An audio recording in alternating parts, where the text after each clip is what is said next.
Association d'un vecteur tournant à une grandeur alternative sinusoïdale. Nous sommes dans un cours concernant le monophasé et dans la vidéo ci-dessous, nous voyons une tension alternative sinusoïdale qui a pour équation U en fonction du temps égale U racine de 2 sinus oméga t plus phi. Je rappelle que U est la tension efficace en volts. Oméga, c'est le W ou l'espèce de W que vous voyez, c'est la pulsation en radians par seconde. Sa formule est oméga égale 2 fois pi fois Hertz. Dans le réseau français, nous avons 50 Hertz et phi est le déphasage à l'origine en radians. Maintenant, nous allons représenter U, un module qui correspond à U fois racine de 2 et un argument phi. Un argument phi, ça va être un angle. Et nous verrons ça plus tard au niveau mathématique. Quand on parlera d'argument, c'est vraiment au niveau mathématique que nous ferons d'autres calculs. Pour le moment, que se passe-t-il si le vecteur U tourne à une vitesse angulaire oméga dans le sens anti-horaire? Dans le sens anti-horaire signifie le cercle trigonométrique, donc la rotation autour du cercle trigonométrique, donc le sens inverse des aiguilles d'une montre. Alors, qu'est-ce qu'on remarque? À chaque fois que je passe à 1, 2, 3 ou 4, nous sommes dans une position. Concernant cette position, ça correspond à un signal alternatif sinusoïdal qui correspond à une position du cercle trigonométrique. Pour les différents instants 0, 1, 2, peu importe, on reporte la projection du vecteur U sur l'axe des ordonnées en fonction du temps. C'est ce que vous avez pu voir en animation. En conclusion, à toute grandeur alternative sinusoïdale U de t, on peut associer un vecteur tournant U qu'on appelle vecteur de Fresnel. Le vecteur de Fresnel donc, va nous permettre de calculer des tensions, voire des intensités. Ici, nous sommes dans le cas de tension, mais nous pouvons faire exactement la même chose dans le cas d'intensité. Prenons deux valeurs, U1 et U2. Nous avons les deux valeurs qui sont ici. Maintenant, on voit bien que dans ces deux valeurs, on a un déphasage.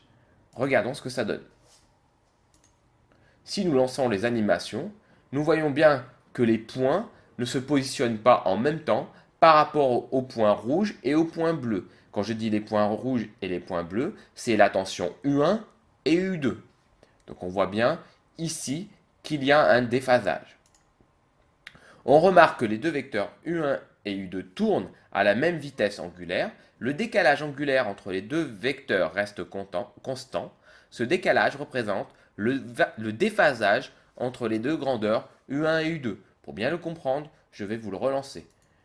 Voilà, on voit bien que ça tourne en même temps et que c'est déphasé. On voit bien le déphasage. Une fois qu'on a fait et qu'on a compris la position de U1 et de U2, sa fréquence de rotation, on peut noter des grandeurs. On regarde quelle grandeur passe en premier par son maximum. U2 passe par son maximum avant... U2 passe par son maximum avant U1. Donc U2 passe par son maximum avant U1. U2 est donc en avance par rapport à U1. Donc le fait que U2 passe par son maximum, je reprends ici le point, avant U1 qui est là son maximum, on a une notion d'avance. On aura donc la notion de phase, d'avance et de retard, qu'il va être important de bien définir et de bien comprendre. U2 passe par 0 sur le franc descendant avant U1. U2 est en avance par rapport à U1. Ceci représente des repères pour pouvoir savoir quelle est la tension en avance et quelle est la tension en retard. Ou voir si on n'a pas d'angle de déphasage ici, eh bien U1 et U2 seront en phase. À partir de là, on voit bien que U2 passe par 0 sur le franc montant avant U1, ici et ici. U2 est en avance par rapport à U1. Maintenant, pour bien retrouver les notions d'avance ou de retard. On regarde quel vecteur passe en premier avant l'œil. L'œil voit passer le vecteur U2 et ensuite le vecteur U1. U2 est en avance par rapport à U1. Regardons la démonstration. On voit bien que U2 rouge est en avance par rapport à U1 bleu. U2 va passer avant U1 à 0.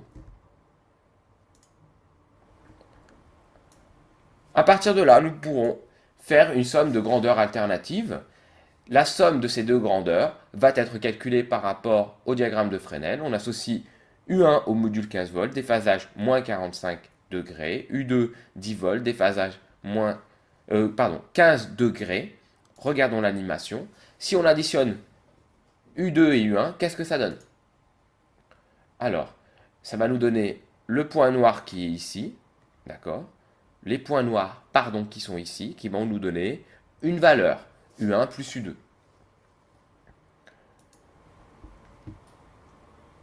À partir de là, cette somme sera une somme vectorielle. On remarque que la somme des deux grandeurs alternatives sinusoïdales est aussi une grandeur alternative sinusoïdale, donc U de t égale U1 en fonction du temps plus U2 en fonction du temps.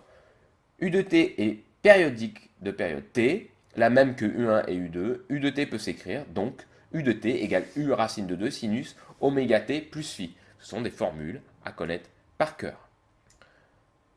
Voilà, à bientôt pour une prochaine vidéo. J'espère que cette vidéo va vous permettre de comprendre les déphasages et la somme vectorielle. Hey! Come on! Come on!